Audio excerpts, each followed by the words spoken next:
Welcome to This Week in Christian History, a podcast from the Center for Christian History at Mississippi College. The Center for Christian History is dedicated to expanding knowledge and understanding of Christian history. Our mission is to provide a scholarly, unbiased look at the events, figures, and movements that have shaped Christianity over the centuries. You can visit centerforchristianhistory.com for daily historical highlights. And each week on this podcast, we'll do a deep dive into key moments with Christian history's leading authorities. First up on our list of historical highlights for the week is Philip Schaff, a professor at both the German Reformed Theological Seminary in Mercersburg, Pennsylvania, and Union Theological Seminary in New York. Before his death on October 20th, 1893, Schaff wrote a vast array of Christian references. Among his works are History of the Christian Church, The Creeds of Christendom, the Schaff-Herzog Encyclopedia of Religious Knowledge, and a 28-volume study of the Church Fathers who wrote before and after the Council of Nicaea. Next up on our list, and the subject of our deep dive, is the Peace of Westphalia, which ended the 30 Years' War in Europe on October 24th, 1648. The war was a culmination of the fights in Europe on whether kingdoms, empires, and countries were going to remain loyal to the Roman Catholic Church or practice Protestantism. Last up on our list of historical highlights for the week is the replacement of Nestorius as the Bishop of Constantinople by the Council of Ephesus on October 25th, 431 AD. Rather than believing that Jesus is both God and man at the same time, Nestorius believed that Jesus has a divine nature and a human nature that exist separately.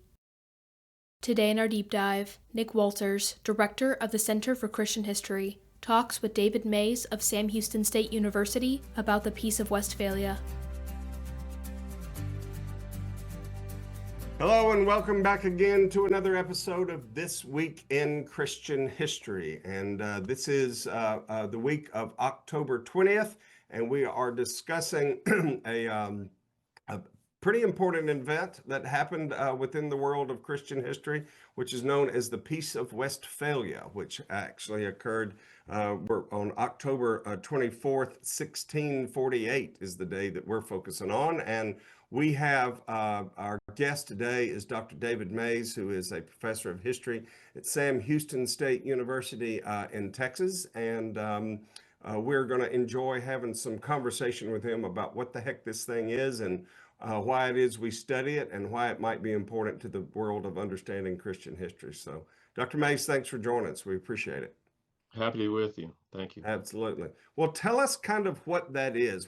Give us some background as into this is a peace to decide what? A treaty of what? What was going on that there needed to be some kind of a peace to be solved?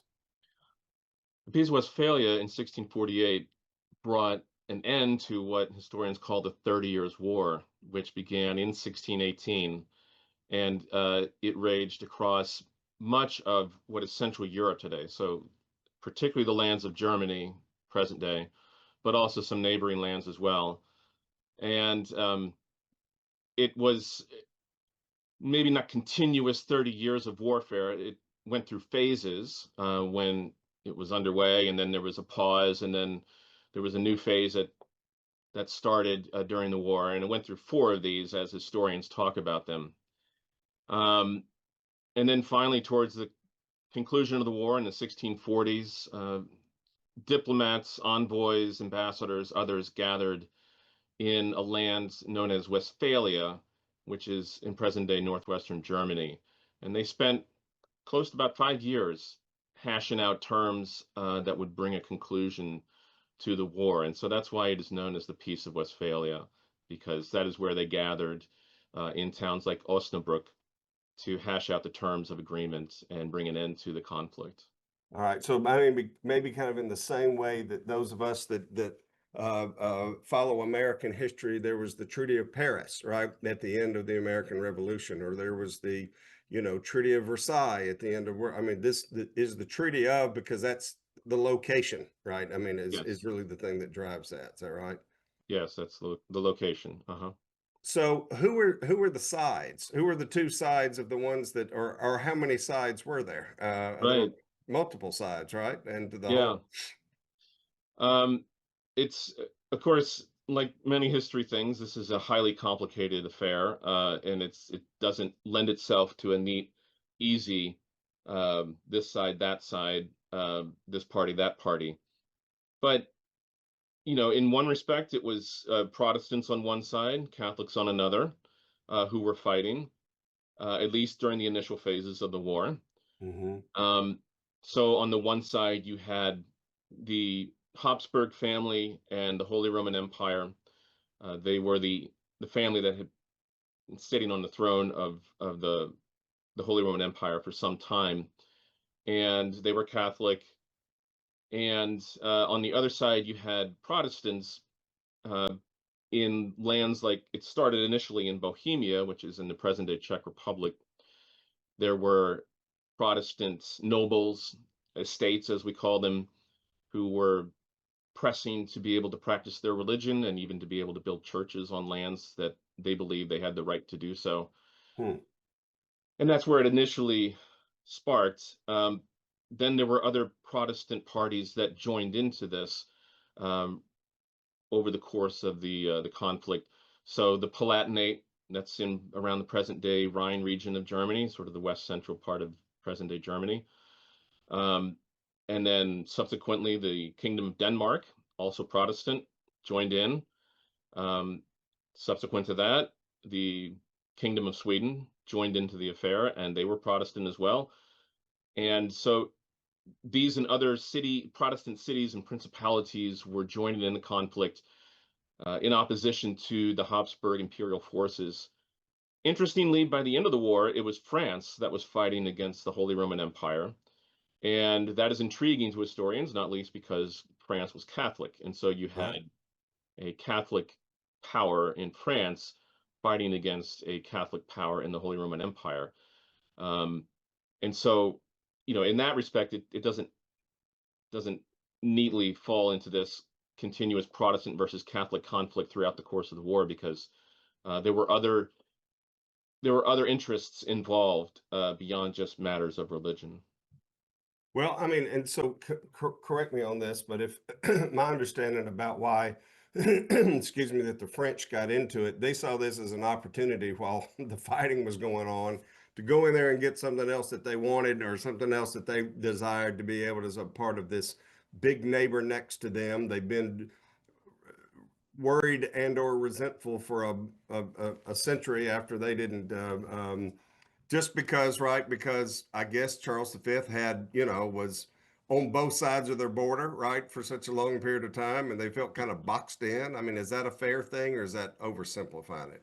No, that's the Habsburgs were the most powerful family in Europe, had been for some time, and they were sitting not only on the throne of the Holy Roman Empire, but also in Spain and in some lands around the Low Countries, and so in the 16th century, for example, Spain was a mighty power, and the Habsburgs sat on the throne of it then, and they were able to assert themselves pretty strongly against France. And as you get into that 17th century, France is trying to maneuver to be in a more powerful position vis-a-vis the Habsburgs. And so they sensed that the Habsburgs were trying to coordinate anti-France alliances and networks. And of course, France is trying to fight against that. Um, and so as the war is underway by the 1630s and so forth, they had decided this is in our interest to work with parties that are fighting against the Habsburgs, and then ultimately, when it came time to them having to step in, because there really wasn't many other parties available, because they've been getting defeated by the Habsburgs over the Mm, initial phases of the war. France then enters in directly, and they do so in order to try to neutralize the power of the Habsburgs and rise really as the preeminent power within Europe, which they were largely successful in doing that. So strategically, um, it paid off for France in the sense that they were not subject to the subject's a bit strong. They were not as sort of in a strategically difficult position vis-a-vis the Habsburgs as they had been prior to that war, the 30 Years' War. Mm-hmm. Or they, but I mean, is it fair to say that this was really kind of the beginning of the end of the Holy Roman Empire after all this, just because there was so much torn up in between and so many other principalities and little pockets of, states and estates and little kingdoms that all just start pulling out from what is this, uh, what was this one unified territory? Yeah, the Holy Roman Empire, by historians speak of it as having been around since the year 800, when Charlemagne was crowned by the Pope in Rome. It first got its name, the Holy Roman Empire, starting in the 12th century under Frederick Barbarossa. Um, and yes, by 1648, at the Treaty of Westphalia, the Holy Roman Empire will continue to exist until the early 1800s when Napoleon brings an end to it. So it still survives for another 160, 70 years, but uh, it's fair to say that it was not what it had been in centuries Mm. past, certainly under times like Frederick Barbarossa or during the time of Charles V in the early 16th century. I mean, you still had Holy Roman emperors, but those principalities, larger and smaller, and various free cities that were in the empire, they acquired even greater degrees of power and sovereignty by the end of that 30 Years' War. So it was easy then for someone like Voltaire in the 18th century to mock the Holy Roman Empire as, neither holy nor Roman nor an empire. Um, Did he and come up with that? Is he the one that said that? yes, it's attributed to him Okay. as having said that. Okay. Yeah, So yeah, and it carries on, but it's not very strong as any kind of unified force after 1648.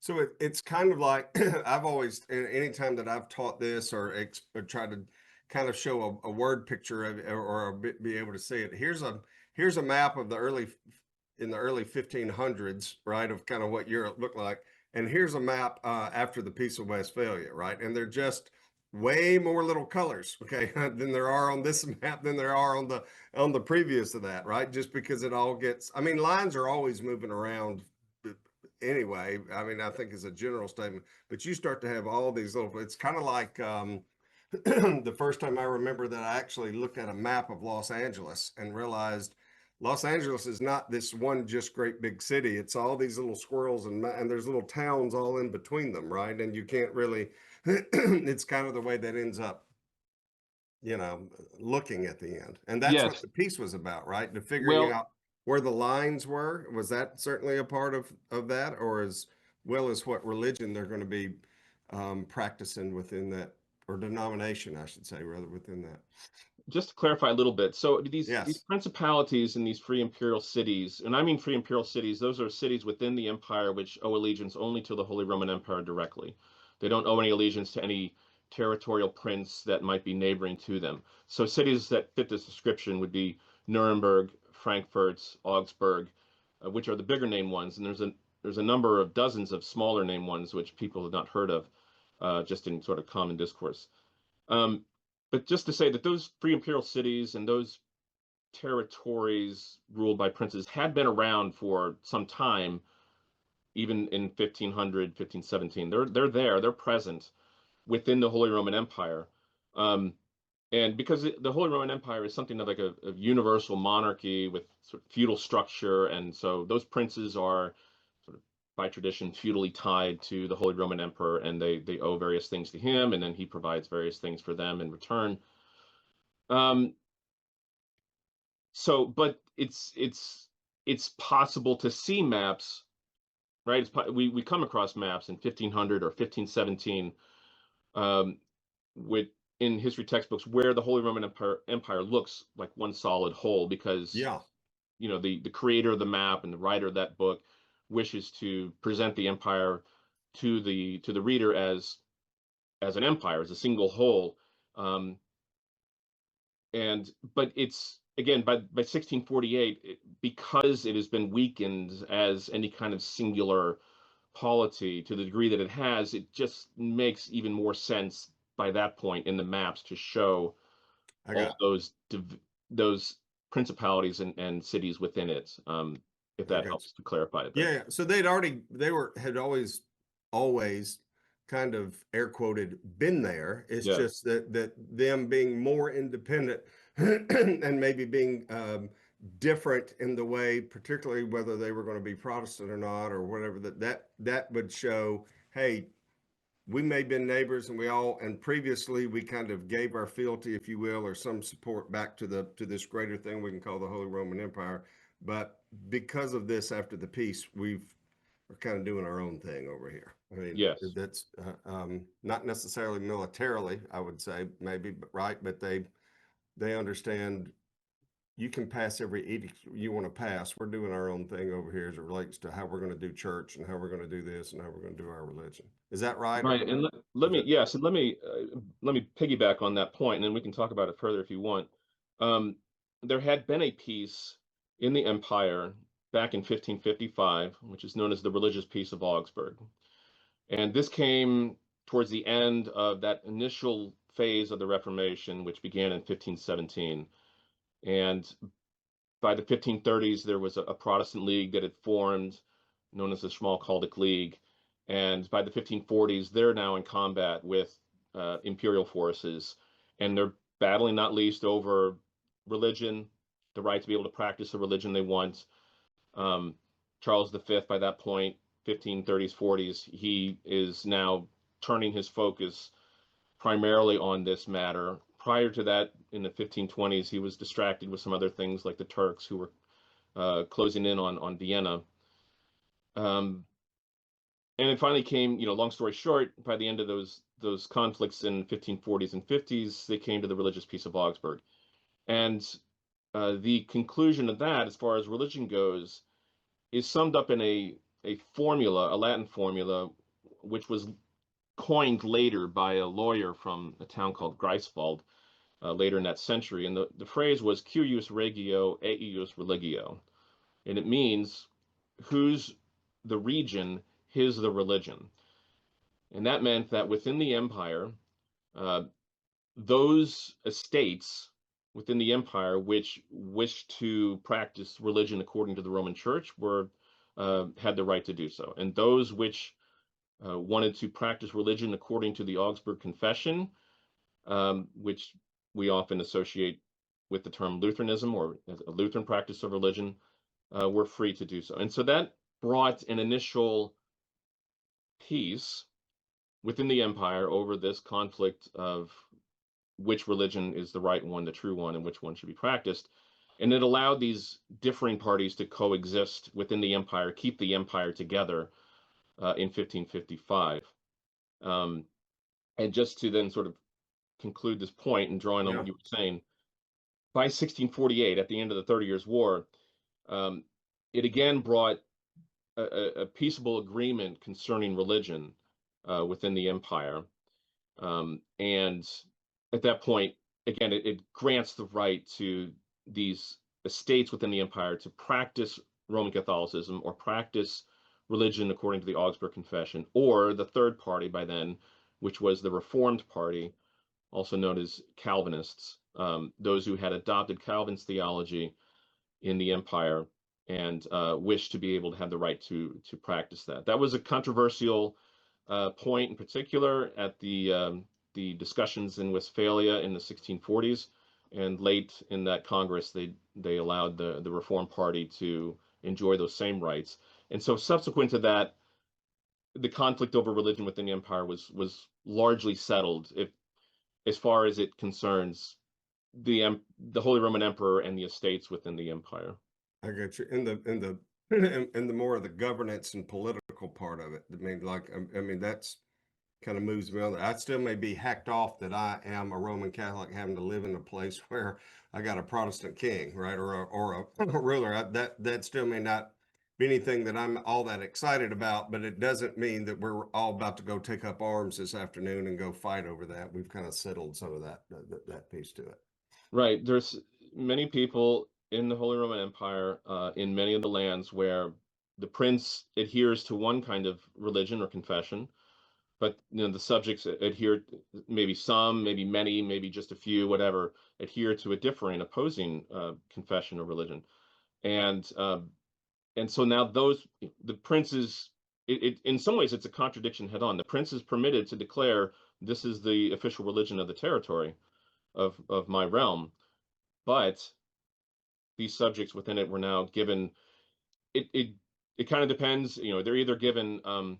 There's sort of three tiers, if you will. They're either permitted to have the right to practice their religion publicly, or they're given the right to practice it privately, which means, for example, that the building in which they're assembling and worshiping is not permitted to have a spire or bells. And then the third sort of classification was domestic devotion, right? So those, and whether it's the one or the other depends on the status of that particular confession or religion back in the year 1624, and where things were at that point in time. It's called the normal year in for those who were discussing things at Westphalia. But that gets into the nitty gritty and the weeds quite a bit. But the general idea is that people are going to be permitted to to one degree or another, to be able to adhere to the religion that they wish to do so. You can watch the rest of Nick's interview with David Mays on the Center for Christian History website at centerforchristianhistory.com.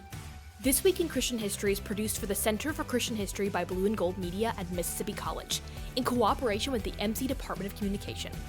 For episode transcripts and more information, visit centerforchristianhistory.com. Be sure to subscribe on Spotify and Apple Podcasts, and follow the Center for Christian History on Facebook at the Center for Christian History, and on Instagram at Christ Hist Today. That's ChristHistToday. Our next podcast episode is coming next week. Thank you for listening.